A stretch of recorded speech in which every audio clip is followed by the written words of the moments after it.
Bəs bilmirəm qış mı yaz mı aman aman aman aman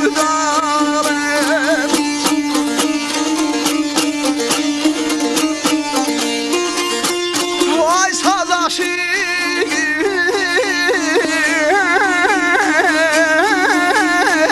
tanımaz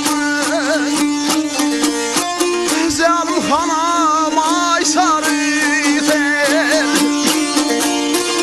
zalim hanım ay sarı tel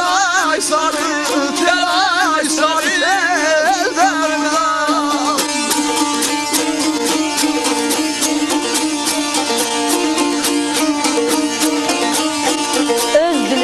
özüne demək istəyirəm ki, Qurdağında Musanın tur eşqinə, Peyğəmbərin alnında nur eşqinə, İncil, Tövrat, Quran, Zəbur eşqinə Allah sizi pənahında saxlasın.